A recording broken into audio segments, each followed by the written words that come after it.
Bienvenidos al podcast de Cirujana y Humana, donde hablamos de medicina de forma cercana. Empezamos.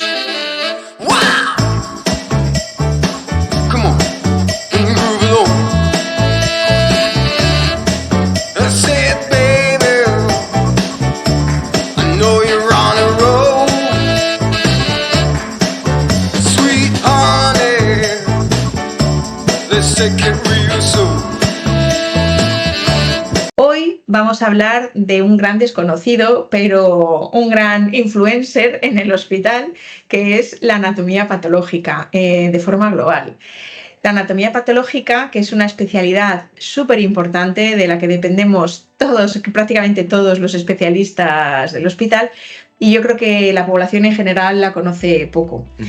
Para hablar sobre anatomía patológica tenemos la gran suerte de contar con el doctor José Merino, que hemos perseguido mucho también por el hospital hasta que hemos conseguido cuadrar agendas, lo que no es nada fácil porque los patólogos son personas súper ocupadas. Bienvenido, José. Sí, muchas gracias, Montiel, por la introducción, la verdad. Cuéntanos sobre ti, José. Pues tal como has dicho, yo soy José Merino, soy uno de los patólogos de la Fundación Jiménez Díaz. Y mi área más importante son también una parte poco frecuente dentro de medicina y dentro de los tumores también muy infrecuentes, que son los tumores de partes blandas y hueso. Y yo trabajo a tu lado en el comité de multidisciplinario de esta parte de la anatomía patológica y bueno, me dedico sobre todo a eso y también a otras cosas relacionadas con otros órganos, sistemas y otros tipos de tumores. Y José, cuéntanos tu lado humano. Pues bueno, yo soy un médico venezolano. Emigré una vez que terminé la carrera, hice el ejercicio rural en Venezuela, que siempre es obligatorio, y hice el MIR en Barcelona, aquí en España, así que el título de anatomopatólogo y la residencia sí que lo hice en España, y llevo más o menos unos 10 años ya trabajando en la Fundación Jiménez Díaz.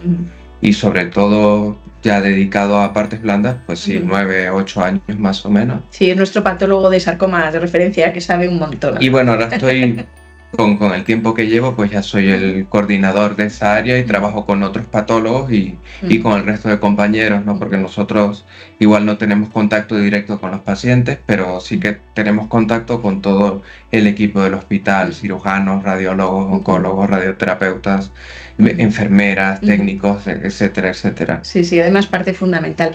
Y cuéntanos tus aficiones, Jorge. Y bueno, de la parte humana, pues yo también soy una persona, no solamente un médico. Y bueno, yo creo que soy un hombre bastante tranquilo y tengo aficiones típicas, ¿no? Me gusta el arte, me gusta la televisión, el cine. Y lo que sí tengo es un poco de afición más por la música y toco un poco de guitarra también. Mira, sí. ¿Ves? No lo sabía. Sí, yo también me entero de cosas aquí. Bueno, esa es la parte que tengo también un poco para quitarme el estrés del trabajo y eso, me gusta mucho la música. Muy bien. Sí. En tu caso, de hecho, es nuestro especialista patólogo en sarcomas aquí de la Fundación Jiménez Díaz, por eso teníamos muchísimo interés en que viniera a nuestro podcast. Por cierto, si no lo habéis escuchado, tenemos un episodio dedicado a sarcomas con nuestra oncóloga también, Nadia Gini, donde podéis entender un poquillo más también este mundo de tumores poco frecuentes, que a mí no me gusta llamarlos raros porque son raros por frecuencia, sí. Pero queda como así como tumor raro, no, poco frecuente. En realidad es eso, poco frecuente. Poco frecuente, eso es. Como nos gusta acercar nuestro trabajo al público en general y también a otras especialidades, nosotros los cirujanos estamos súper vinculados con vosotros, los patólogos. De hecho, en todos nuestros comités subimos cada 2x3 anatomía patológica. Nosotros conocemos quizá un poco mejor en qué consiste, pero yo creo que la gente en general no sabe qué es un patólogo. Exacto. Vamos a empezar por el principio, vamos a empezar de cero y explicamos qué es un patólogo. Pues, anatomopatólogo. Si quieres, empiezo diciendo lo que es la anatomía patológica. Me parece bien. Pues la anatomía patológica es una rama de la medicina que lo que se encarga es de estudiar las enfermedades, las causas y los efectos, consecuencias que tienen las enfermedades, pero desde un punto de vista estructural. Es decir, nosotros vemos directamente a través del microscopio, que sería nuestro instrumento principal de trabajo, las alteraciones que producen las enfermedades en los tejidos y en las células. Y en eso se basa todo nuestro trabajo. Es una forma, un enfoque distinto al diagnóstico del paciente. En vez de tener al paciente delante de nosotros y hacerle una entrevista o hacerle el examen físico, nosotros vemos los tejidos directamente y los cambios que se producen en los tejidos debido a las enfermedades. Sobre todo el trabajo del patólogo está más enfocado hacia la parte tumoral, porque tal vez es lo más específico que se puede ver en el microscopio, porque puedes ver cambios que son muy típicos debido a cada uno de los tumores que se han estudiado ya, la mayoría de ellos, por más de 100 años. Aunque eso estará cambiándolo, si quieres lo hablamos un poco después, qué es lo que está pasando con la patología. Y básicamente la especialidad se basa en eso. Y el trabajo del patólogo pues tiene, yo creo que dos partes fundamentales. En una parte somos como una especie de notarios, porque a veces lo que se lleva a anatomía patológica, las muestras quirúrgicas, por ejemplo, se opera una persona que tiene un tumor benigno en el brazo, un lipoma, que es un tumor muy frecuente, un tumor de grasa. Pues eso tú dirías, no es necesario que lo veas al microscopio porque va a ser un tumor benigno, no va a tener malignidad, pero queda también como un control de calidad, tanto para el cirujano como para el paciente como para el hospital, de que se ha operado esa afección que tenía el paciente, que eso fue lo que llegó en realidad al laboratorio de anatomía patológica, eso fue lo que se examinó bajo el microscopio y que todo el proceso ha estado correcto. Entonces, por una parte es un control de calidad para los hospitales y luego la parte más importante que es la parte de diagnóstico, porque con lo que he dicho de que nosotros hacemos análisis estructurales de los tejidos tumorales o no tumorales y establecemos también el diagnóstico de cuál es el tipo, porque la palabra cáncer es una palabra muy amplia en cada uno de los órganos. Entonces nosotros decimos específicamente cuál es el tipo de tumor que tiene el paciente y en base a eso se toma la decisión después de la cirugía de si el paciente necesita un tratamiento extra o no, sea quimioterapia, radioterapia u otra modalidad de tratamiento, o en cualquier caso, si no necesita un tratamiento, cuál es el pronóstico que tiene ese tumor en esa persona. ¿Qué tiempo van a estar libres de enfermedad o si con esa cirugía es suficiente y el paciente no va a necesitar otra cosa, o si es un tumor muy agresivo y tiene cierta probabilidad de desarrollar una metástasis en el futuro. En eso también se basa. En la actualidad, antiguamente, el trabajo del patólogo era solamente hacer el diagnóstico, pero con las nuevas herramientas que tenemos de técnicas inmunohistoquímicas o biología molecular incluso, pues ya podemos establecer incluso factores predictivos o de pronóstico. Que ahora hablaremos. ¿Cómo van a ir? Es súper interesante, es que ha cambiado radical, o sea, todo. Es lo que ha pasado en la actualidad. En la actualidad muchísimo. Para empezar por el principio. El circuito, lo que hacen ellos, nosotros tomamos una muestra, las biopsias famosas, o quitamos un tumor, o quitamos un cacho de algo, por ejemplo, un lipoma, y muchas veces los pacientes nos dicen, ¿y no me lo puedo llevar a casa? No, es obligatorio analizarlo, eso, o las piedras de la vesícula, o la vesícula, eso es súper frecuente. Entonces, es obligatorio analizarlo por estos motivos. Primero, como control de calidad, y segundo, porque también es verdad que alguna vez nos llevamos alguna sorpresa. Claro. Pensamos que es algo benigno, que eso también nos pasa. No siempre, pero ocurre con cierta frecuencia. Claro. Entonces es obligatorio analizar todo. En el análisis lo que vemos es el nombre y el apellido, el tipo de célula que es, para que nos entiendan nuestros pacientes, y sabemos qué tipo de célula es y ya en función de eso, que es lo que estaban explicando muy bien, decidimos cuál es el siguiente paso a seguir. Pero tanto para los pacientes que no son médicos o para los médicos también, ¿cómo es ese proceso? Es decir, yo me acuerdo de la anatomía patológica, me acuerdo que veíamos al microscopio, siempre era todo rosa y morado, sí. Pero nuestra formación en anatomía patológica se quedó, creo que es en tercero o en segundo, sí, a mitad de carrera, yo ni me acuerdo. Y al final era un poco estar todo el día dibujando, viendo al microscopio y analizando. Y a mí me parecía súper difícil ver ahí, porque lo que vemos son muchas veces células, y saber identificarlas y ponerle un nombre y apellidos en función de las células.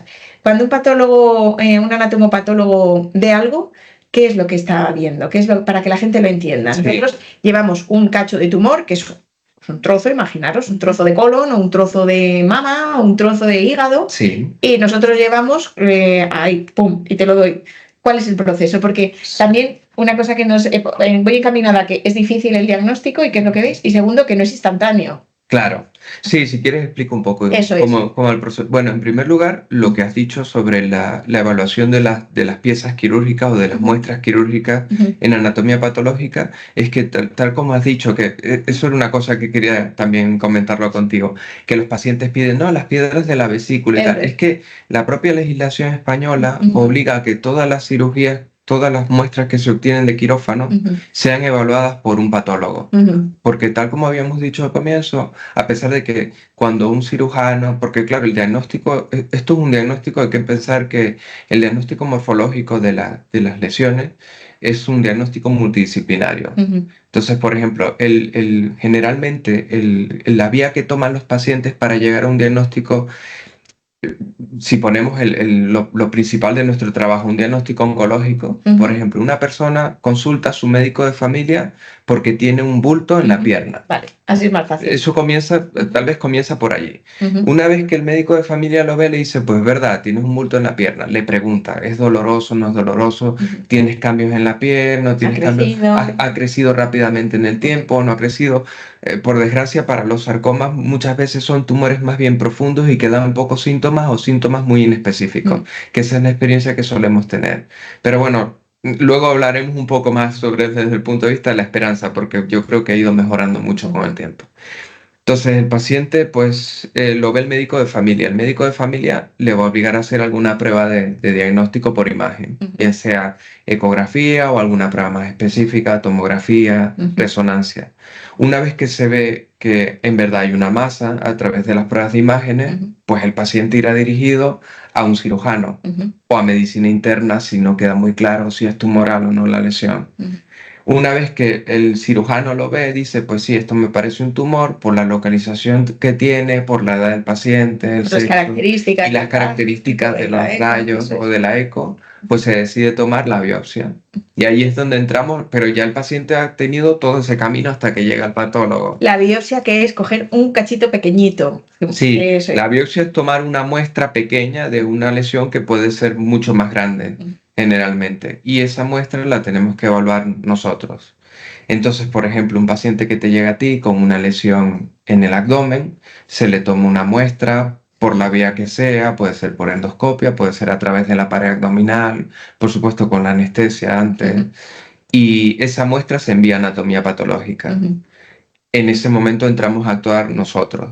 A diferencia de lo que ha pasado, antiguamente sí que era así, a diferencia de lo que ha pasado en análisis clínicos, que se toma una muestra de sangre, por ejemplo, y se mete en una máquina, antiguamente sí que había médicos que se encargaban de hacer eso, que procesaban las muestras de sangre, después miraban al microscopio la sangre y contaban las células y decía, tiene tanto. Eso es lo que ocurría antes, ahora lo hace una máquina. Entonces, lo que pasa con anatomía patológica, yo creo, como es un poco desconocida, la gente cree que cuando les toman las biopsias, que son las muestras, es lo mismo, pero no ocurre eso. Es decir, la muestra llega, el tejido fresco, todavía vivo a la anatomía patológica. Nosotros tenemos que utilizar una serie de compuestos químicos para evitar la descomposición. Y el compuesto químico que más se utiliza, aunque hay otras formas, es el formaldehído. El formaldehído, la palabra técnica, ayuda a fijar los tejidos, es decir, evita la descomposición del tejido. Generalmente el formaldehído requiere un tiempo porque tiene que penetrar el tejido y evitar que se descomponga. Así que muestras muy pequeñitas de biopsia sí que puede ser unas 4 o 6 horas, pero por ejemplo una pieza quirúrgica grande, que puede ser un tumor de 20 centímetros, pues el tiempo ya se nos va hasta un día. Entonces ese día pasa el tejido solamente metido en un envase. Para que va chupando ahí para adentro. Exacto, como que va chupando, va absorbiendo. Eso, el formaldehído. Una vez que pasa eso, tampoco es que tenemos la biopsia, no la podemos ver al microscopio. Tiene que pasar por una serie de líquidos en una máquina. Bueno, un prosector, un patólogo o un residente de anatomía patológica tiene que hacer secciones de esa muestra a secciones más pequeñas que nos quepan en una cápsula que tiene un grosor como de 5 milímetros y un tamaño de aproximadamente unos 2 centímetros. Entonces, ese material lo tenemos que, como lo tenemos que endurecer con la parafina, con la misma parafina que se utiliza para hacer velas, Sí, sí, pues esa misma parafina. está muy bien. Y una vez que se hace eso, claro, eso pasa por una máquina, pasa por unos cuantos líquidos, pasa del formaldehído a alcoholes y después a la parafina. Eso es lo que se va a teñir con colorantes, con los colorantes que nosotros tenemos, que es lo que has dicho, que se ve rosado y azul. Es que se ven así. Los colorantes son, los más básicos son la hematoxidina y la eosina. Y esto, en una forma fácil de explicarlo, una forma más básica sería, estos colorantes, la célula tiene un equilibrio ácido-base, como todo en el cuerpo humano, tiene un equilibrio ácido-base. Entonces hay un colorante que es ácido, que va a teñir por la afinidad ácido-base a las partes de la célula que son alcalinas. Y el colorante alcalino tiñe la Como parte las de las pilas, células que los son extremos opuestos. como extremos opuestos de una De una pila. pila. Y por eso las cosas se ven rosado y azul, porque la eosina, que es el colorante ácido, tiñe la parte más alcalina de la célula, que suele ser las organelas que están en el citoplasma, fuera del núcleo. Y la hematoxilina, que es el colorante alcalino, tiñe la parte que tiene más ácidos, que es el núcleo. Y por eso las cosas se ven azules y rosados. Y luego, dependiendo de las alteraciones que tenga el tejido, pues va a tener más afinidad por colorantes ácidos o básicos. Una vez que eso se tiñe, se colorea, se ha cortado con un microtomo para tener una sección muy finita que es como una hoja de papel, menos de 1 milímetro. Y eso, una vez que se ha teñido, lo podemos ver nosotros en el microscopio óptico. Y al verlo en el microscopio óptico, pues nuestra parte de la carrera de médico, nuestro entrenamiento, igual que el tuyo, ha sido poder operar un paciente, abrir una cavidad, resecar un tumor, evitar cortar las arterias, venas, nervios, volver a cerrar. Pues nosotros nos han enseñado a ver las enfermedades a través de la estructura que tienen. Entonces, iniciamos estudiando cómo son cada uno de los tejidos en el cuerpo humano, pero todo basado en ese mismo proceso. Cómo se ve un colon bajo el microscopio, cómo se ve el hígado, el pulmón. Todo se ha mirado bajo el microscopio ya, todos los tejidos. Entonces nosotros sabemos cómo se ve un tejido normalmente y ahora vamos a obtener un tejido que está alterado, bien sea por una enfermedad tumoral o por una enfermedad inflamatoria, porque eso también pasa, no solamente vemos tumores, a veces se piensa que una cosa es un tumor y al final es una enfermedad inflamatoria, y hasta que no lo terminamos de ver el microscopio y de correlacionar con los otros datos que tenemos de la historia clínica del paciente, de la analítica, de las alteraciones que tiene también en la sangre, nosotros tenemos que hacer a veces correlaciones. Claro, soy como detectives que en función del sospechoso y en función del resto de cosas, encajamos las piezas. Y eso todo es el proceso de la anatomía patológica, y eso se hace con todos los órganos, con todos los sistemas, con todos los tejidos que hay. La cosa es que los anatomólogos, no sé si os gusta más, patólogos o anatomopatólogos. Bueno, yo creo para mí es más o menos lo mismo. Yo creo que es más propio anatomopatólogo, pero bueno, patólogo, porque patólogo es como un término más general de alguien que estudia las enfermedades, pero los puedes estudiar desde el punto de vista microscópico. O funcional o de rayos, o sea que, pero bueno, patólogos también, no hay ningún problema. Pues eso, los anatomopatólogos al final, que es un proceso muy largo y además casi detectives a veces, porque vais ahí encajando las piezas, como decíamos. Esto era la formación clásica que teníamos. El reconocimiento que decimos morfológico por la forma, es decir, esta célula es como si una persona fuera rubia y con el pelo rizado, vale, entonces es Antonio. Otra es morena con el pelo liso, vale, entonces estos, los que son morenos con el pelo liso, se llaman Pepe. Pues lo mismo pero en células, los que son de esta célula, este tipo de células son X, y los que son de otro tipo de célula y de forma y de tejido, pues son otra cosa. Pero hoy en día sabemos que no quedáis ahí, porque la cosa se ha ido complicando más. No sé si para bien o para mal, yo creo que para bien, para vosotros. Para nosotros es más complicado, para los pacientes ha sido mucho mejor, mucho mejor. Eso es. Porque ya de por sí, también quiero que la gente sepa que ellos reciben las muestras de todo el hospital, es decir, desde lo que hace cualquier especialista que coge cualquier cosita, todo pasa por vosotros, todo absolutamente. Es decir, ellos son los que encajan todas las piezas de rompecabezas de todas las especialidades, de todos, que es impresionante, vamos. Lo que decíamos, que ya no os habéis quedado solo en el análisis morfológico, es decir, de la forma de las cosas o de las alteraciones de la forma de las cosas para hacer diagnósticos. Hoy en día hacemos otras cosas. ¿Nos puedes hablar de qué otras cosas hacemos? Sí, claro, o sea, lo que he explicado a lo mejor fui muy técnico, no sé, es un proceso muy largo lo que quería decir es que el proceso, la idea general que quería transmitir es que el proceso desde que se toma la muestra de un paciente hasta que la puede ver el patólogo, pues pueden pasar 48, 72 Claro que no es instantáneo, eso yo creo que es eso era lo principal que quería transmitirle a la gente, que no es un proceso inmediato. Y por eso es que, ¿por qué el patólogo todavía no tiene el resultado? Bueno, en principio, primero es la parte preanalítica y luego la parte analítica, como has dicho tú, y lo quería enlazar con la otra pregunta, es que ahora se ha complicado un poco más el trabajo para nosotros. Especialmente en sarcomas, porque vamos. Especialmente tal vez nosotros somos los pioneros. Sí, el programa, se podría decir la parte de la anatomía patológica piloto en esto, junto a lo mejor con enfermedades hematológicas también, que se han estudiado bastante desde el punto de vista genético. Pero yo creo que tiene que también que ver, aunque el cáncer se considera una enfermedad multifactorial, tal vez pues hay cosas ambientales que pueden favorecer el desarrollo de algunos cánceres, ¿no? Por ejemplo, una persona que fuma, pues todos los órganos que están en contacto con los metabolitos del tabaco, con los químicos que tiene el tabaco, o los órganos que están encargados también de eliminar esos químicos, pues se pueden ver afectados por tumores. Me encanta que hayas sacado, sin yo decirte nada, el tabaco, porque el tabaco sale en todos nuestros episodios. Es el carcinógeno tal vez más conocido, ¿no? Pero, por ejemplo, el tabaco, pues que afecta a toda la parte respiratoria, la nariz, la cavidad oral, la laringe, los pulmones, pero también afecta a los órganos en donde se eliminan los químicos del tabaco, es decir, el riñón, toda la vía urinaria, etc. Totalmente. El problema tal vez que existe en los tumores de partes blandas es que no tenemos una relación causa-efecto directa, sino que hay algunas alteraciones genéticas o cromosómicas que se conocen, pero no se sabe exactamente por qué se producen todavía. Y yo creo que no se sabe exactamente por qué se producen todavía en la mayoría de los tumores, y eso es lo que está estudiando ahora la biología molecular y celular.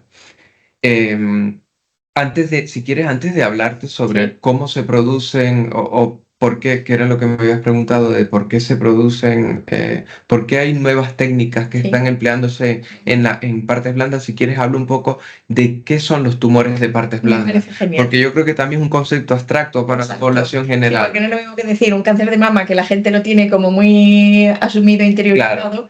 Los tumores de partes blandas son grandes desconocidos, me parece genial. Claro, o sea, las partes blandas son todos los tejidos que están entre y alrededor de los órganos. Son los andamios. Son los andamios en los que se exponen las estructuras del cuerpo. Correcto. Por lo tanto, es decir, ¿qué sería? Pues la grasa, el músculo, los tendones, el cartílago, hueso ya va en aparte, pero también forma parte de esta subespecialidad, hueso, tendones, nervios. Entonces, claro, son todos los tejidos que están alrededor de los órganos que cumplen las funciones.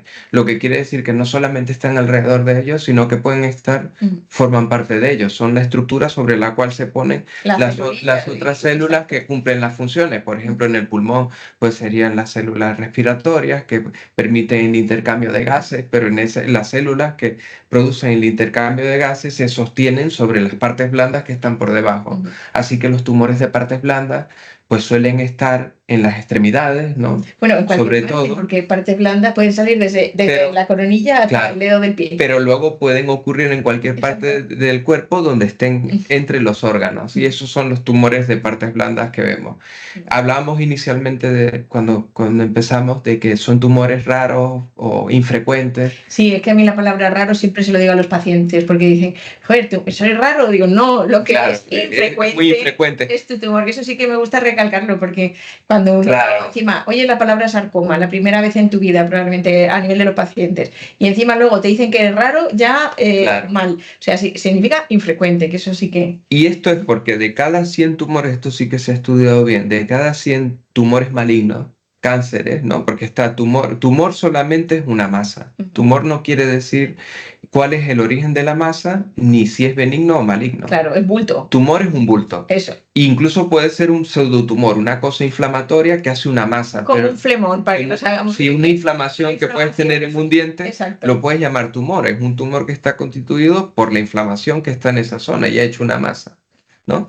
Entonces, nosotros lo que hacemos es evaluar esos tumores, tal como te había dicho, o esas lesiones desde el punto de vista morfológico, es decir, si son tumorales o no. Inicialmente decidimos, ¿son tumorales o son inflamatorias o otra cosa? ¿Son malas o son inflamatorias? Y luego dentro de las tumorales tienes un espectro de lesiones que va desde tumores benignos, que a lo mejor los quitamos muchas veces por estética o porque molestan una parte, o porque molestan o están en una zona que molestan la actividad de un órgano y hay que quitarlo porque está molestando la actividad de ese órgano, pero que ese tumor nunca va a ser ninguna cosa distinta. Y luego están los tumores malignos, que son los que se definen que son malignos cuando tienen capacidad metastásica, es decir, que se reproducen en un sitio distante al lugar de origen donde están. Es decir, por ejemplo, un tumor que está en la pierna, luego viaja a través de los vasos sanguíneos y hace como si se sembrara en el pulmón y crece en el pulmón. Eso es lo que define un tumor, la malignidad de un tumor, la capacidad. Eso es lo que se llama metástasis, y la capacidad que tiene de metástasis. Entonces, nosotros lo que hacemos es evaluar los tumores de cada una de estas partes, de partes blandas que existen. Y son infrecuentes, vuelvo a lo de infrecuente para terminarte la idea, porque de cada 100 cánceres de tumores malignos que se producen en las personas, solamente uno es un tumor de partes blandas o de hueso. Y de ahí viene que se les llamen raros, pero en verdad es infrecuente desde el punto de vista de la distribución que tienen los tumores en la población general. Muy bien, muchas gracias por sí, yo creo que la aclaración. Sí, claro, es que luego las personas, es que soy raro. Bueno, es un tumor infrecuente, no suele, claro, porque generalmente cuando ves poblaciones, cuando haces estudios poblacionales, por ejemplo, los más frecuentes son tumores de mama, tumores de colon, de próstata en varones, pulmón en la población general, y luego, por ejemplo, aparece un sarcoma. Claro, porque de cada 100 tumores de mama, colon, que son los tumores epiteliales, los más frecuentes, próstata, pues se diagnostica un sarcoma. Y la parte negativa tal vez que tiene esto es que generalmente el cáncer suele ser una enfermedad de gente más mayor, que ya ha vivido su vida y que ha tenido su desarrollo. Los sarcomas, por desgracia, suelen ser tumores más frecuentes en niños y en gente joven, aunque también se producen en todas las edades de la vida, ¿no? Pero especialmente golpean a los jóvenes. Claro, entonces es la parte un poco, claro, que gente más frágil, ¿no? Porque suelen ser niños o gente que comienza adolescentes que comienza en la edad adulta.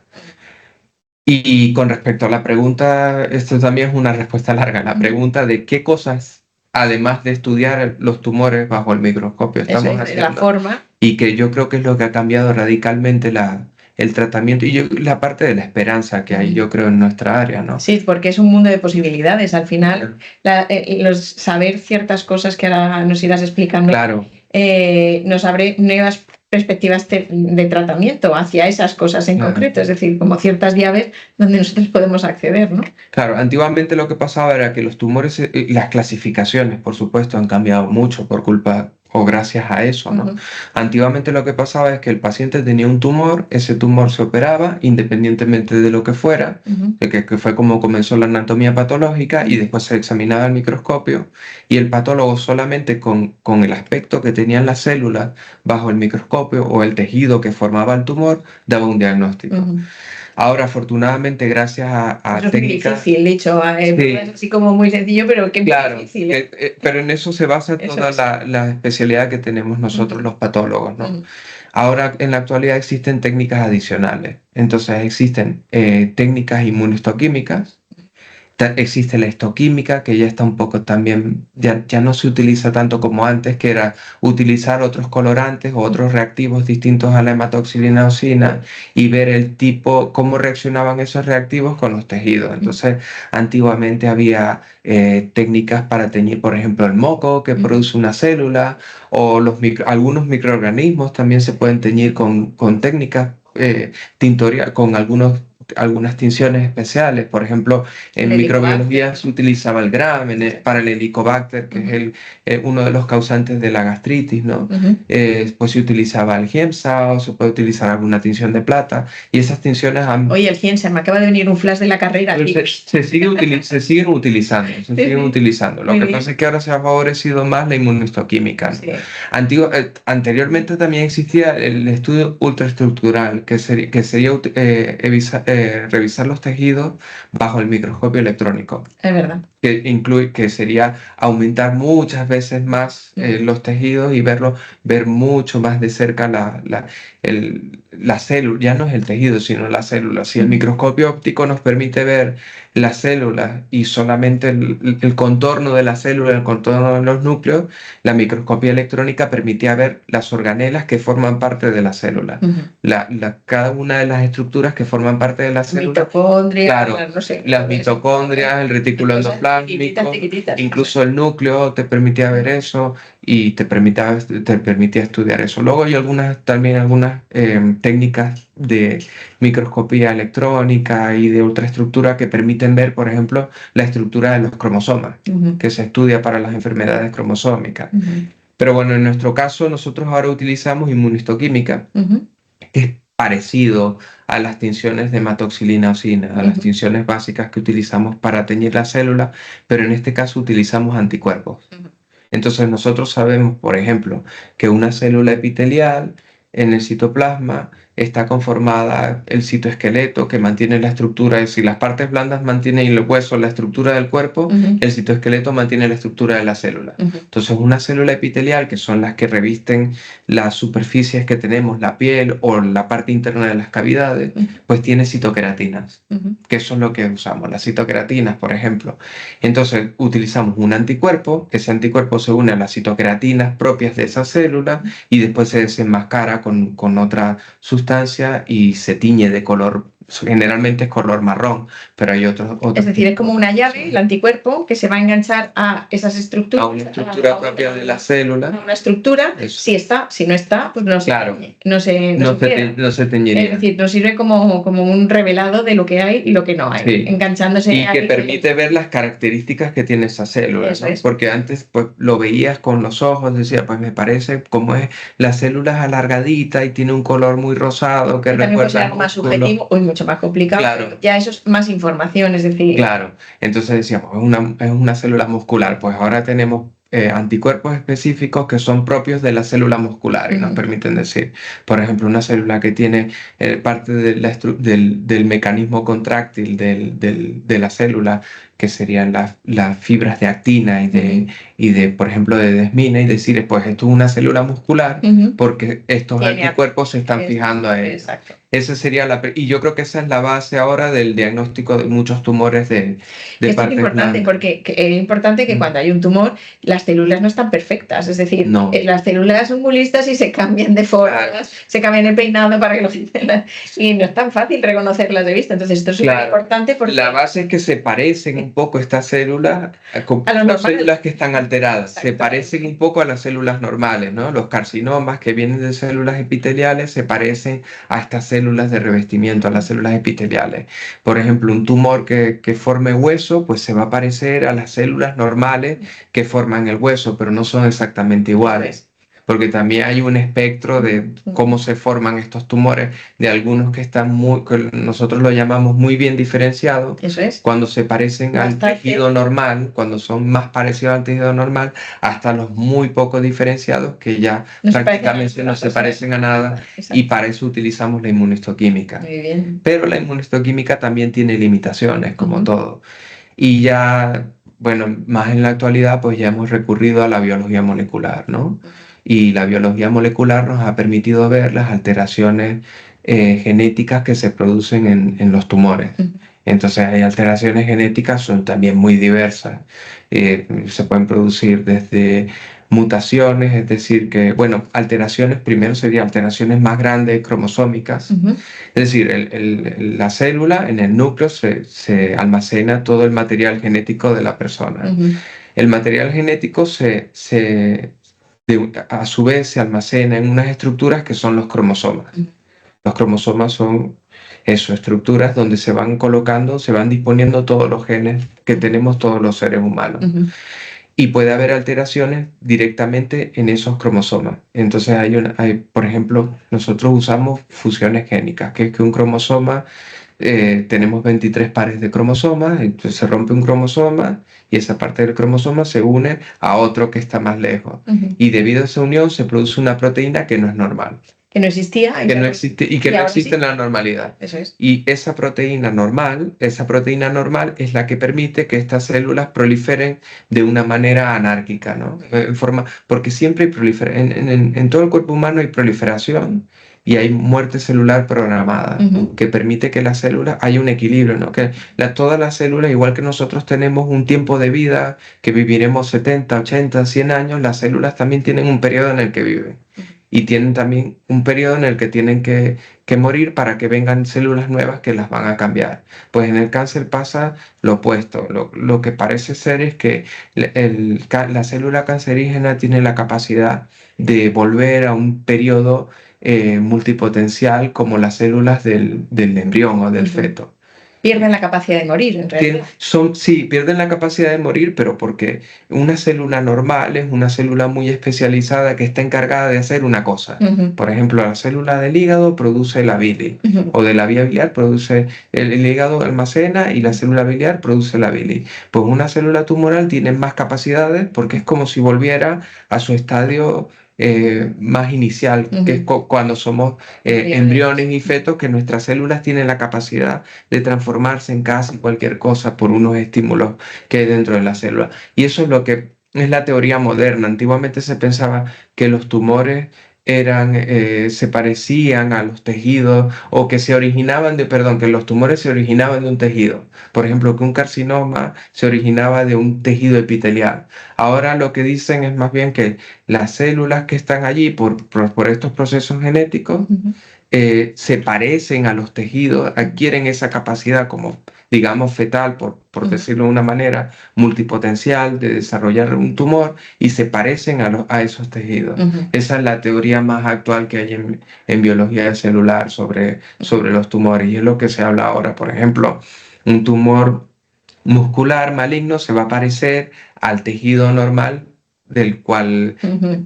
Que sería el equivalente en el cuerpo humano, que sería el músculo que tiene los órganos normalmente. Por ejemplo, el intestino tiene músculo que permite que la comida vaya desde la boca hasta el ano, ¿no? Entonces el tejido muscular, un tumor muscular liso se parecerá a ese músculo, por ejemplo. Y para eso utilizamos tanto la morfología con el microscopio, la inmunohistoquímica y las técnicas de histoquímica. Y por último, la biología molecular, que nos dice cuál es la alteración genética que tiene un tumor específico.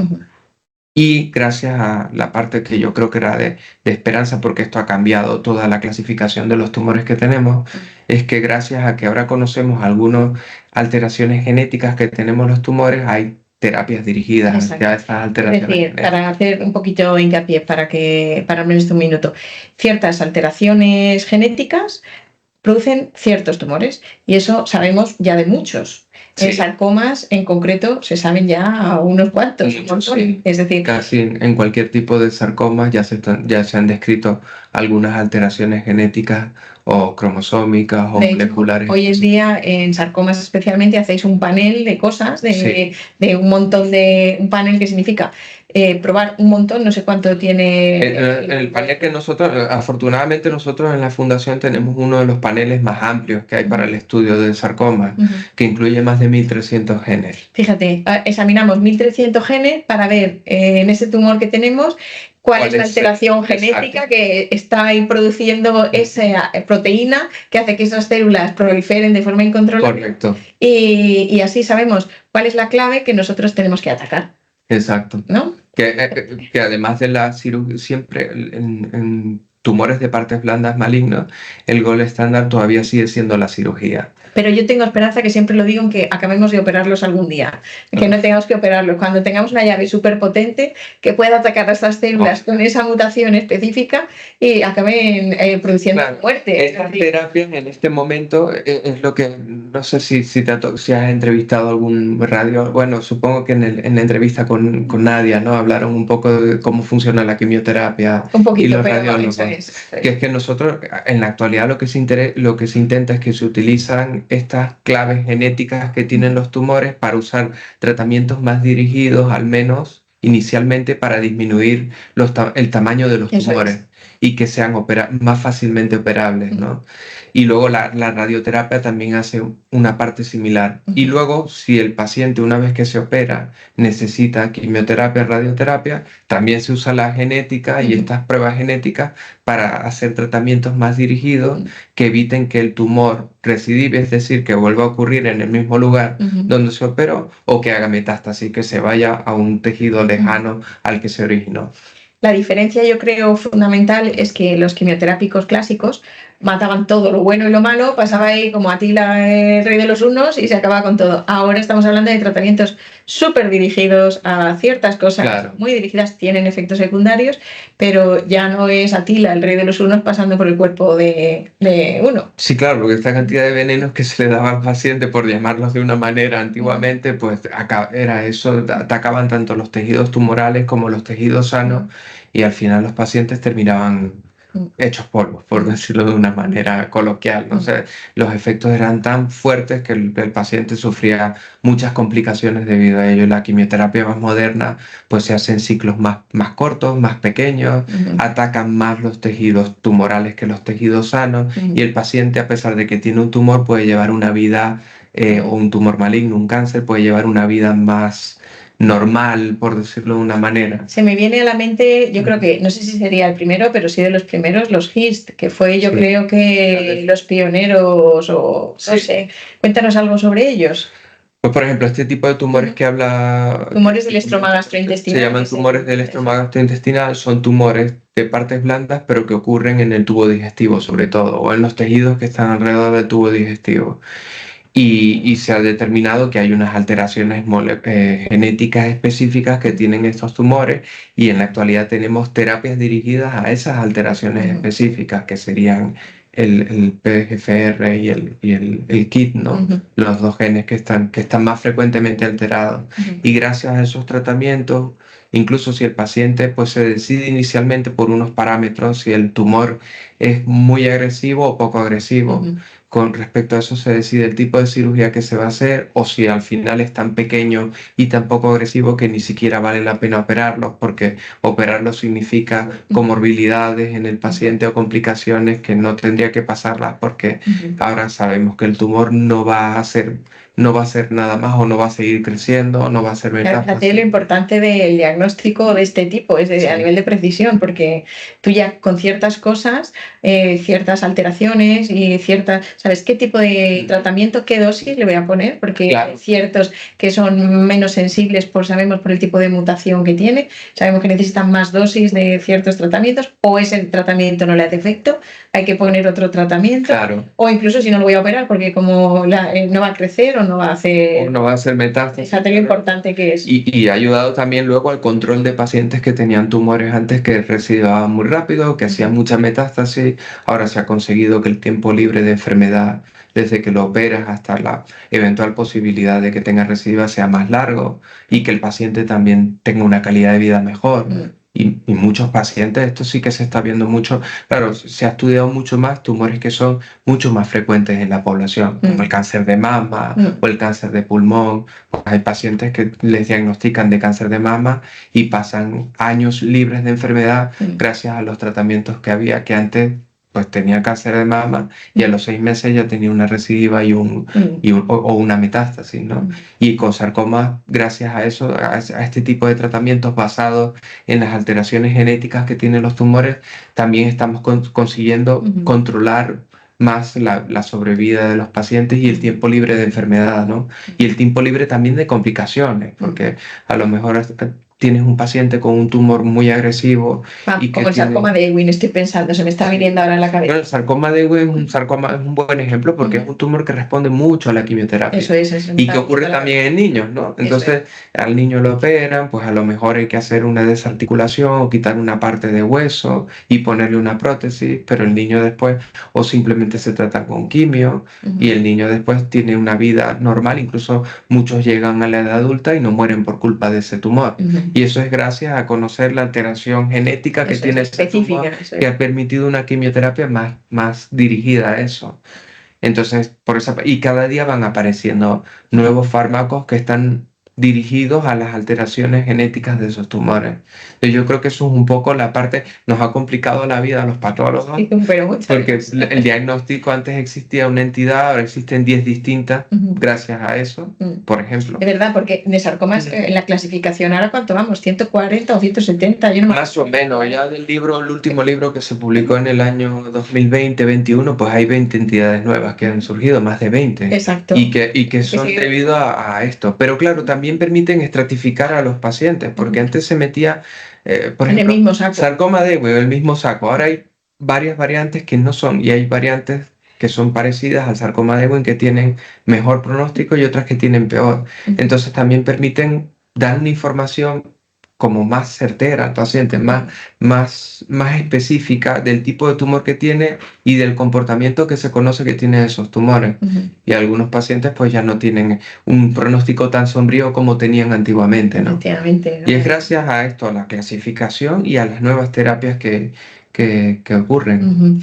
Que esto también, además, quiero recalcar que esto lleva su proceso, hacer el análisis molecular, ya no es lo del inicio, sino que eso es tiempo más. Otro tiempo más, en donde, porque claro, hay que extraer el material. Tenemos un informe preliminar, pero tenemos que esperar al análisis molecular, al panel de fusiones y todo eso, que eso también lleva su tiempo. Afortunadamente no, los tiempos que tardan en salir es pequeño y es el periodo después del el postoperatorio, ¿no? Que tampoco se da la quimio justamente en el postoperatorio. Hay que esperar que el paciente se recupere, entonces a lo mejor en el periodo de recuperación después de la cirugía es que salen los resultados de estas pruebas, porque estas pruebas moleculares también llevan tiempo, o sea, una vez que se ha fijado el tejido, se han hecho todos los estudios, también hay que extraer el material genético de la célula, volverlo a procesar en una máquina. La máquina tiene también un proceso analítico y luego la parte analítica la evalúa un biólogo, una persona que tiene una carrera de biología y que es experto en biología molecular.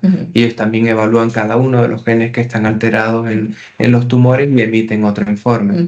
Entonces esa parte también es importante. Muy bien. Para nosotros. Y respecto a la inteligencia artificial, sabemos que estáis trabajando ahora intensamente. Esto a lo mejor creo que muchas veces no vemos la aplicabilidad o no nos damos cuenta, pero en vuestro caso en concreto yo creo que además sois pioneros en aplicaciones de cosas que se pueden hacer en anatomía patológica con inteligencia artificial. Y a raíz de esto nos va a facilitar el trabajo, ahora que todo el mundo está, no nos va a quitar el trabajo, nos va a no sé cuánto, ¿no? Sí, esa es la duda, todo el mundo tiene esa duda. A ver, seas lo que seas, da igual. En nuestra parte, pues haré publicidad en nuestro propio hospital, ¿no? En nuestros servicios somos uno de los servicios pioneros en España sobre el uso de el microscopio, no el microscopio óptico, sino el uso de el ordenador, los visores a través de un ordenador para ver los cristales de las separaciones. Ahí todo el día al ya no miramos al microscopio, sino que miráis la pantalla, en una pantalla. Mucho mejor, más cómodo, más. Es mejor desde el punto de vista de las cervicales y eso, porque estamos todo el tiempo así. Y luego también tiene una ventaja importante para nosotros, que es que como nos conectamos por internet, nosotros podemos compartir esas imágenes con otras personas. Sí, eso lo hacemos además con frecuencia, que a veces eso ya es un trabajo, no hay fronteras en el hospital, que digo yo, que ya te conectas con Italia, con no sé qué, al patólogo no sé cuál de no sé dónde, le preguntas se lo puedes mostrar a tiempo real, este es el tumor que he visto, estas son las preparaciones que tenemos, y eso facilita, antes había que coger los cristales, organizarlos, hacer un envío en un Enviar- paquete, enviarlo que por no se correo, pierda. que no se, claro, enviarlo con todos los mecanismos de seguridad para evitar que se perdiera. Y ahora podemos mostrarles de una vez a un patólogo que a lo mejor está en Estados Unidos o en Italia, en Inglaterra, algún experto mundial, y mostrarles las imágenes directamente. Así que para nosotros también es Es una un gran ventaja avance, sí. poder hablar con un experto que tiene mucha experiencia en un tumor específico y mostrarle eso. Y yo creo que eso va dirigido. O sea, que nuestro hospital, en primer lugar, es pionero en eso, en la que es la patología digital. Y luego la implementación de inteligencia artificial, sí, se está empezando a utilizar ahora, porque si te pones, si resumes nuestro trabajo a la mínima expresión, ¿no? A lo más básico, nosotros lo que hacemos es evaluar patrones, sobre todo patrones de cómo se disponen las células tumorales y los tejidos. Y en base a eso emitimos un primer diagnóstico. Muchas veces evaluando el patrón ya se tiene el diagnóstico, sobre todo en muchos cánceres ya se sabe, o sea, porque por ejemplo, un cáncer de colon son unas estructuras glandulares que tienen una luz donde las células eliminan las secreciones que tienen y tienen unas características específicas que son distintas, por ejemplo, al adenocarcinoma que se produce en el tiroides o en el pulmón. Entonces ya por esa parte, pues la máquina tendría la capacidad de ver esos patrones y ya hay estudios que se han hecho sobre todo en cáncer de mama y próstata, aunque se han hecho en otras cosas, viendo esos patrones y la máquina a través de la inteligencia artificial, al igual que tú le dices ahora a una inteligencia artificial, mira, tengo este párrafo de un texto y quiero que me hagas un resumen. Pues yo tengo este patrón en una imagen, quiero que me digas cuáles son los diagnósticos más probables. Entonces sí que es verdad, y lo mismo con radiología, ¿no? Que ellos también trabajan mucho con los patrones de la enfermedad, pero con radiografías hasta tomografía y resonancia. El problema que tiene esto es que hay un vacío legal, como está ocurriendo con los coches que se manejan en forma autónoma, ¿no? O sea, ¿qué pasa si hay un accidente? ¿Quién es el culpable del accidente? ¿Es la compañía que produjo el coche? ¿Es la compañía que hizo el software? ¿Es el usuario que compró el coche? ¿Es la compañía de seguro? Claro, también habría un vacío legal. Si yo cometo un error de diagnóstico, espero que intento no cometerlo. Eso es lo que más nosotros intentamos. Pues el patólogo asume la responsabilidad del error. Si una máquina comete el error, es culpa de la compañía que vende el software, del operario que está trabajando con las máquinas y que las revisa para que todo vaya bien. Siempre va a tener que haber un médico que esté detrás de los resultados y valide los resultados. Sí, te van a facilitar, acotar un poco lo que va a hacer las cosas más probablemente más rápidas, porque el diagnóstico diferencial que nosotros ahora hacemos con las imágenes, de decir, pues yo veo este tumor, pues me parece que puede ser este. La lista que tenemos nosotros en la cabeza, con la experiencia que tenemos y los conocimientos, pues nos ayudará a la máquina también a decir, pues yo tengo este grupo de patrones que se me parecen a estos tumores, y a lo mejor tú compararás con la máquina y dirás, pues a mí me parece que este patrón sí, este no, y también porque nosotros no solamente, el patólogo no solamente mira al microscopio, o sea, cuando a mí me llega un tumor como los que operas tú, de la parte del retroperitoneo, que es la zona detrás del abdomen donde está el riñón, sobre todo, pues yo miro también qué es lo que has dicho tú como cirujana, pues hay una lesión en esta zona, qué ha dicho el radiólogo, qué características tiene esa lesión para el radiólogo. Se ha llevado quimio previo, si no, se ha llevado quimio. O sea, nosotros también integramos, miramos al microscopio, una vez que miramos al microscopio, integramos todas las características clínicas y radiológicas que tiene el paciente para ofrecer un diagnóstico definitivo de todo. O sea, no solamente mirar al microscopio, la mayor parte es mirar al microscopio, pero hay una gran parte que es integración. Sobre todo en esos casos que no queda claro si la lesión es pseudotumoral, inflamatoria, infecciosa, pues también miramos cuáles son los cultivos que tienen los pacientes. Claro. O sea, tenemos que estar mirando el trabajo, por eso te dije al comienzo, como te dije al comienzo, es un trabajo multidisciplinario ya lo que nosotros hacemos. Y incluso en patología, pues yo tengo la ayuda de mi biólogo, de los biólogos que trabajan con nosotros. En nuestro caso, el que está encargado de los tumores de partes blandas es Iván Prieto, que le envío un saludo si lo llega a ver. Y que Iván, ya vendrás por aquí, tú tranquilo. Siempre estamos hablando y discutiendo, pues yo he visto esta alteración genética, tú has visto esto, el paciente tiene estas características, para hacer un diagnóstico en conjunto y que tenga más sentido Claro, resultado. el resultado definitivo.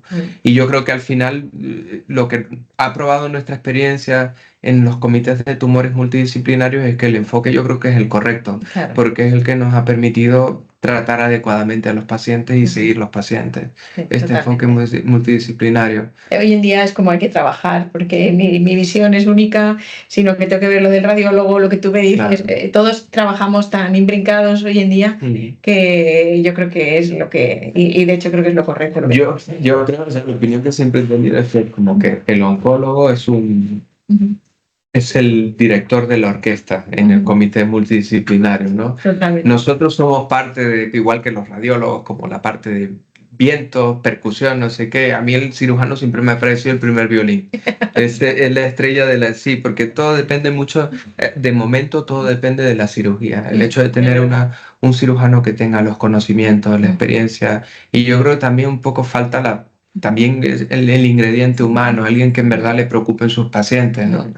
Es la parte más importante y nosotros servimos todo como de apoyo a todo el trabajo que se hace alrededor del paciente, ¿no? Pues sí, me ha gustado mucho el oncólogo es verdad que va dirigiendo ahí la batuta. Nos va guiando. Ahora opera tú, ahora tú. Bueno, pero necesitamos esto del patólogo, necesitamos esto del radiólogo. Totalmente. Creo que funcionamos un poco así, pero siempre funcionamos en conjunto. Yo creo que todos hemos aprendido mucho del trabajo que hacen los demás y cómo la implicación que tienen lo que decimos en nuestros informes, ¿no?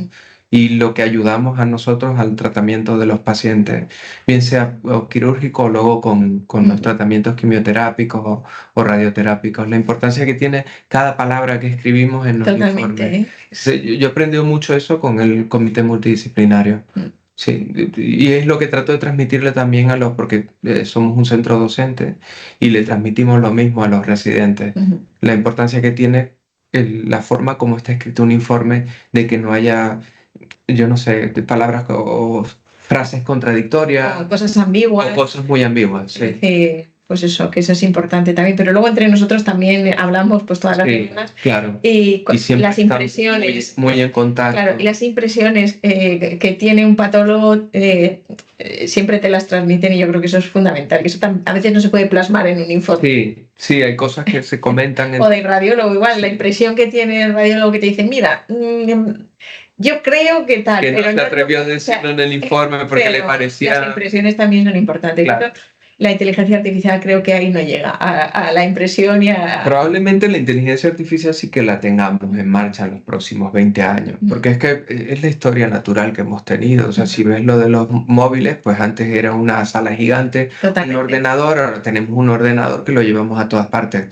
Y la inteligencia artificial hará lo mismo con nosotros y probablemente lo que tarde muchísimo más tiempo sea la robótica. O sea, que un robot en forma autónoma opere un paciente con todas las complicaciones, eso sí que faltan a lo mejor siglos, pero nosotros no lo viviremos, nuestros descendientes, nietos o tal, a lo mejor sí que lo vivirán. Pero fíjate que yo creo que no va por ahí, que dejaremos de operar muchas cosas y que... A lo mejor los tratamientos se eliminan tumores o tal, pero sí que yo creo que llegaremos un poco a robótica, a la implicación de la robótica en medicina también, pero eso va a tardar mucho. Pienso que por lo que he leído y estudiado va a tardar mucho más tiempo. La inteligencia artificial yo creo, pero no solamente va a ayudar a los patólogos, es decir, lo mismo puedes hablar de un internista que viene un paciente que dice que le duele el pecho cuando camina y que a lo mejor tiene una angina y la máquina también te va a decir pues qué características tiene el dolor y puede hacer también una lista de diagnósticos diferenciales y ayudará por ejemplo al cardiólogo o al internista. Va a ser una cosa que... Un apoyo, una ayuda. Un apoyo más. Puede ahorrar tiempo, pero ciertas cosas. Yo creo que va a ser una revolución también en medicina, igual que lo fueron los antibióticos o la anestesia o más modernamente la biología molecular, ¿no? Totalmente. La inteligencia artificial va a ser una revolución para nosotros, pero no solo para los patólogos, para toda la medicina y en general yo creo que va a ser una ayuda para los pacientes, para conseguir diagnósticos más certeros, mejores tratamientos, mejores terapias para todos los pacientes. Yo creo que nos va a ayudar, pero esto va a llevar tiempo, esto requiere eso, ¿no? Tiempo, inversión, dinero, mucho, va a haber también ensayo-error, o sea, estos primeros años van a ser así, como ha ocurrido con todo. Es importante también, yo creo, comentar que no se trabaja de forma individual y no se trabaja de forma individual dentro del hospital, que trabajamos en equipos multidisciplinares, pero tampoco a nivel un poquito más amplio. Cuéntanos, porque yo sé que hay por ahí alguna cosa que nos puedes contar sobre esto. Sí, lo que quería comentarte es que nosotros, además de los grupos que tenemos dentro del hospital, del grupo de trabajo del hospital, también tenemos un grupo de trabajo a nivel nacional, que es el Grupo Español de Investigación en Sarcomas, que también es un grupo multidisciplinario. El GEIS. El GEIS, que incluye también cirujanos, oncólogos, radioterapeutas, radiólogos, patólogos, donde también compartimos nuestras experiencias y nuestros trabajos de investigación. Y desde el punto de vista de los patólogos, hay un grupo nacional de patólogos dedicados a tumores de partes blandas y hueso, que es el grupo Imperas, donde la idea es que, igual que se ha hecho en algunos países, tal vez el país donde más se conoce esto es Francia, que tienen centralizados los diagnósticos de las enfermedades poco frecuentes, sobre todo sarcomas. Y ahora se está intentando hacer en España, que haya un registro de todos los tumores de partes blandas en España. Luego eso se va a llevar a centros especializados en cada provincia y al final a nivel nacional. Y que ellos también tienen, para los pacientes, tienen apoyo y tienen contacto con los grupos de pacientes afectados por sarcomas. Entonces, si esto lo escucha algún paciente que haya sufrido un sarcoma, aunque generalmente los oncólogos les comentan a estos grupos, que sepan que está el grupo, el GEIS, y que está el grupo Imperas, al que pueden también contactar con toda facilidad, y que se pondrán en contacto con vosotros si tenéis alguna duda o tenéis alguna necesidad, o también un consejo genético, o necesitáis apoyo psicológico, pues que tenéis esas herramientas a vuestra disposición. Sí. Eso es importante, las dos cosas que has dicho para recalcarlas. La primera, que este tipo de tumores que no son tan frecuentes, sí que es necesario tratarlos en centros especializados, incluso para hacer no solo el diagnóstico, sino el tratamiento también, tanto a nivel regional como a nivel nacional, como pues eso. Y en segunda parte, que no están solos, que aunque sean enfermedades poco frecuentes, hay asociaciones y hay grupos y hay otras experiencias que yo creo que también es importante decirlo y compartirlo con ellos, porque al final, por lo que hablábamos de lo de la marca raro, es decir, que hay más experiencia, hay ayuda, hay ciertas asociaciones que pueden echarnos una mano con esto. Y la ayuda también está dirigida a profesionales que tengan contacto con pacientes que tengan enfermedades poco frecuentes, o sarcomas o tumores de partes blandas, que sepan que también el grupo GEIS está a disposición, para que yo creo que la mayoría de los patólogos y Imperas, los patólogos sí que saben que pueden contactar con los miembros de estos grupos y que no hay ningún problema, que siempre serán atendidos. Y ahí están los expertos nacionales a la orden de la gente o de los patólogos, cirujanos que tengan necesidad de alguna explicación o una revisión de algún caso que sea complejo, a través de estos grupos, que no solamente la ayuda está dirigida a pacientes, también a profesionales. Pues nos parece muy interesante todo lo que nos has contado, y ya yo creo que para terminar, que nos has acercado a la anatomía patológica como nadie, o sea... Espero que la gente tenga por lo menos una idea general del trabajo que nosotros hacemos. Es una cosa, vamos, que creo que es importante daros a conocer, y porque ya, como han visto los pacientes, todo depende de lo que ellos nos dicen al final, para dónde dirigimos, para dónde el director de la orquesta dirige la batuta. Sí. Entonces, ya para terminar, José, me gustaría que dieras un mensaje, puede ser médico o no médico, o relacionado con lo tuyo o no, como tú quieras, tanto para el público general o los pacientes como para los médicos. Elige tú un mensaje final que quieras. Bueno, yo preferiría hablarle directamente a los pacientes, ¿no? Porque los médicos ya nos conocen un poco y trabajamos muy uno lado a lado, ¿no? Codo a codo. Yo creo que para los pacientes, que tengan en consideración que es un trabajo, como todos los trabajos que intentas hacer bien, es un trabajo complicado. Pero nuestro esfuerzo está puesto en conseguir cada vez mejores diagnósticos, más certeros, y utilizar todas las herramientas que tenemos para conseguir esos diagnósticos. Y sé que económicamente es complicado, porque a veces tenemos limitaciones económicas por el costo, porque todas estas técnicas más modernas son costosas, pero nosotros justificamos el uso de otras técnicas para poder conseguir eso, un tratamiento, un diagnóstico más eficiente y más real y más directo a los pacientes, más certero, y que con esos diagnósticos más certeros consigamos mejores terapias para los pacientes. Y desde el punto de vista de estos tumores infrecuentes, también quiero transmitirle a los pacientes la esperanza que tenemos nosotros en el uso de las técnicas modernas y de las terapias modernas y los fármacos más modernos en mejorar la calidad de vida de nuestros. Si no podemos curarlos, al menos mejorar la calidad de vida y mejorar el pronóstico de los pacientes. Y para mis compañeros médicos, bueno, un saludo a todo el comité multidisciplinario. Montiel trabaja conmigo, trabajamos juntos en ese comité y siempre estamos juntos, los radiólogos, radioterapeutas, oncólogos y demás médicos que trabajan con nosotros, que sepan que estamos abiertos a cualquier sugerencia o necesidades que tengan y que nosotros haremos un esfuerzo por tratar de despejar las dudas que hayan, ¿no? Eso es. Pues muchas gracias y yo creo que hasta aquí, ¿no? Sí, ha sido una conversación larga, ¿no? Pues hasta luego. Gracias, hasta luego.